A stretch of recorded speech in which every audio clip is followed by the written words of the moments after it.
พี่น้องสบายดีวันนี้สิเขาพวกแกงเฮ็ดปวกด้วยแม่มาเบิ่งกว่าเฮ็ดปวกนะเฮ็ดปวกซีทุกคนเฮ็ดปวกเขาดอเขาได้เฮ็ดปวกเขาดอเขาได้เลยทุกคนนี่งามเป็นราดมเฮ็ดปวกแล้วตีนเฮ็ดปวก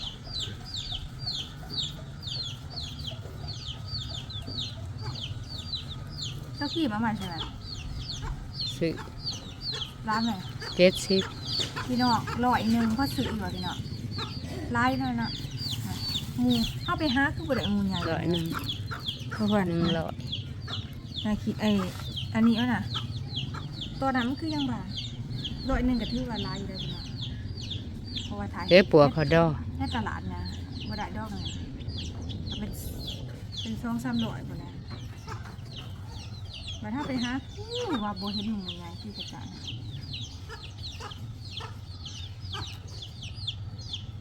เด็ดปวกเลยหาเหลืองดอกมันจิ๋วมาเสิร์ฟอ่ะแล้วว่าแล้วมันจิ๋วนะมันก็อยากบ้าแล้วนะโอ้ยเห็นเดียวว่ะจัดจานเลยนี่คือหนา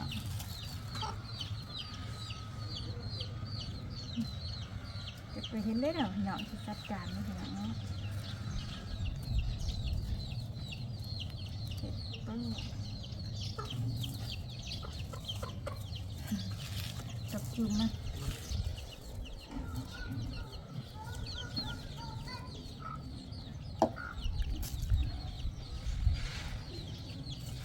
ไก่ชิเบิ้ลระดูแล้วเนาะแม่เนาะถ้ามีคือบ่ออกใช่มันเดือนนี้ก็บ่มีแล้วเฮ็ดปวก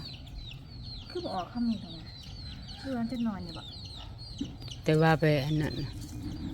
ทั้งพาอันนั้นทั้งพม่าอันนั้นยามหนาวก็มีเฮ็ดปวก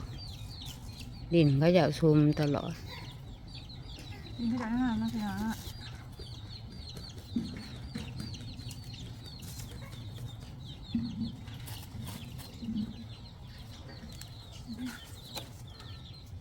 เอาแล้วกว่าตีนมันตีนงามค่ะมีเรื่องเสียดายตีนเลยบอกว่าตีนตัวนั้นมันใหญ่เลยมันหวานเลยพี่น้องเฮ็ดปูจีนนั่นแหละ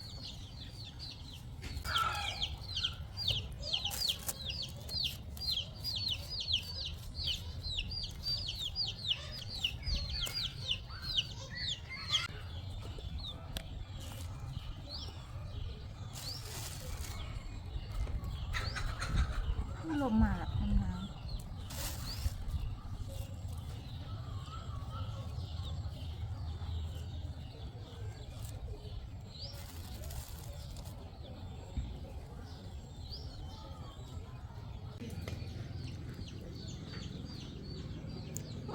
ถ่ายได้ทุกคนเฮ็ดเฮาซอสติดแล้วแต่สิมาล้างนะทุกคนล้างเฮ็ดหัวได้ทุกคนไม่ยินเรียกว่าตอนเสาร์คือจูบค่ะว่าตอนเล่งมาผัดบานคำก็เฮ็ดบานคำวะน่ะตอนขนาดเราเห็นตอนนั้นยังว่าเฮ็ดพี่เบื่ออ่ะมันคือแบบบานตะมุตะเมะดอกน้อยๆพอดีไม่ต้องสีไม่ต้องสี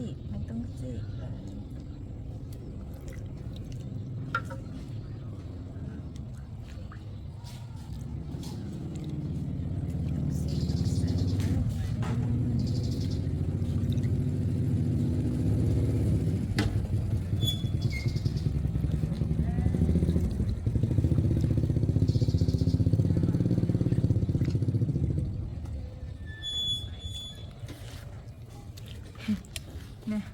งามเลย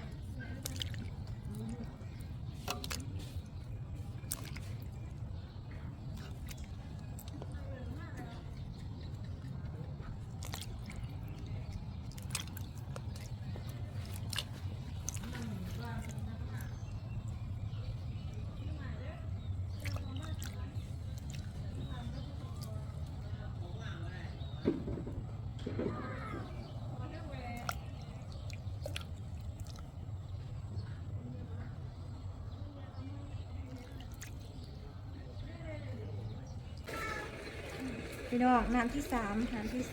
2นะเบิ่ง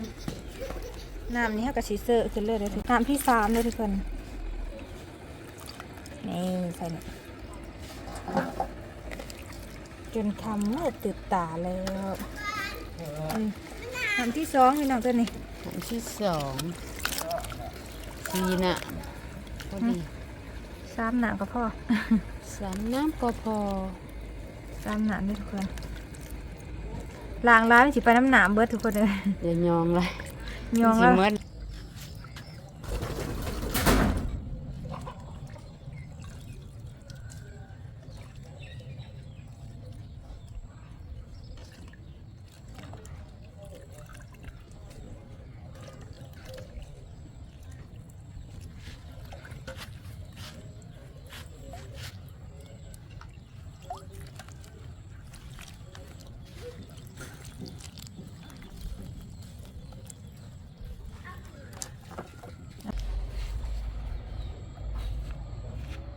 พี่น้องพอดีได้ตูบนึงเลยเด้ปลาไปแกงจนคำจนหมึกพี่น้องตอนนี้เขากัดได้ใหม่เลยนี่หัวเขากัดสิเขาลงหมอเลยแกงเป็นดอกเลยนะทุกคนเขาขังหมอไว้นะ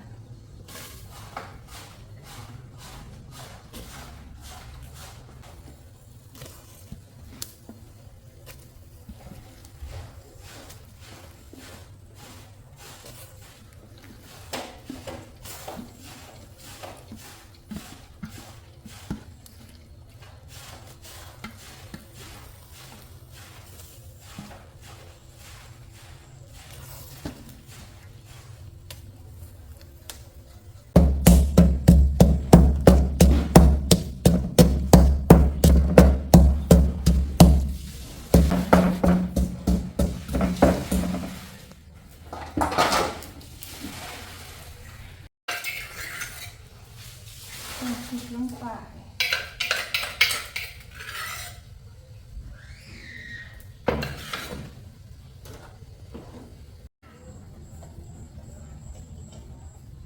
ใส่น้ำปลาแดกลงไปทุกคน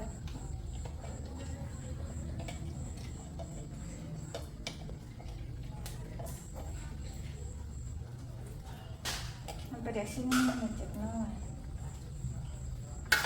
อายิ้มมาโต๊ะเสร็จแล้วชนะ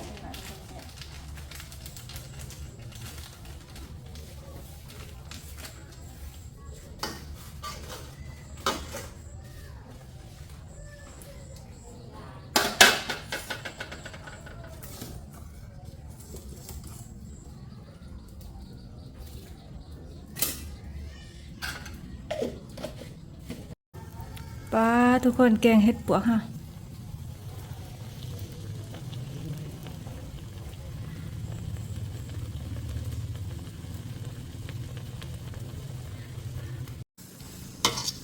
มาดูทุกคนกินแกงเห็ดปวกจีเห็ดปวกข้าวดอก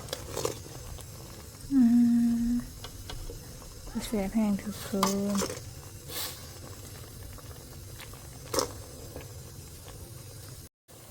เติมเกลือกันหน่อยใช่ปะ ส้มพอดีลงไปเลย ตบถ่ายโดยสมพอดีอ้าวแม่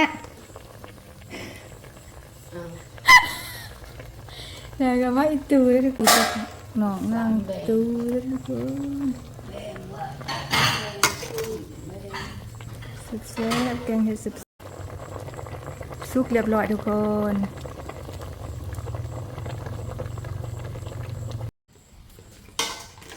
เดี๋ยวทุกคนเข้าเลยดีกว่าค่ะ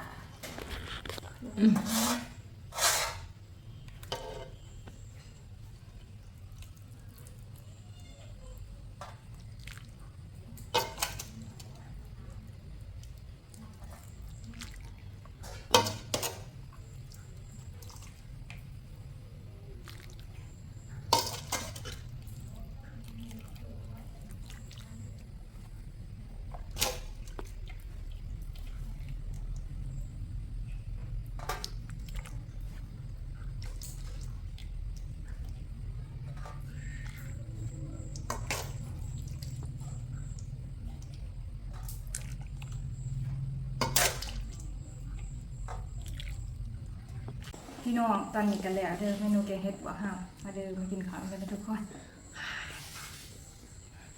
เกิดแต่พี่น้องไม่ได้กินข้าว อู้ยไอ้น้องเห็ดปวกอ่ะเอาตอนนั้นเดี๋ยวทุกคน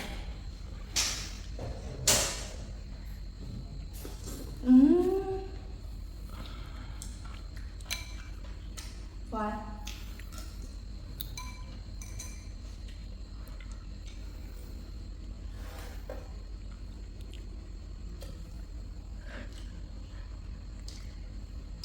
นี่ออมไทยตีมือปลาๆนะทุกคน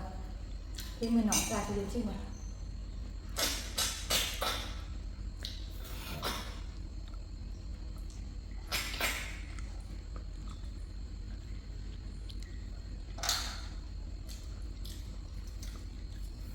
ห้างกระตูบ่ห้างกระตูมันได้ไปหน่อยห้อยดู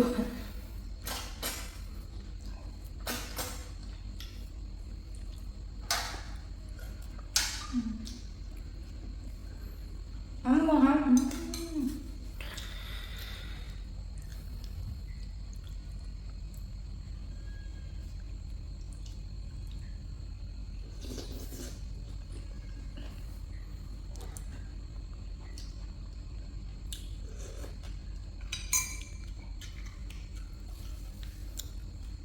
แบบเนี่ย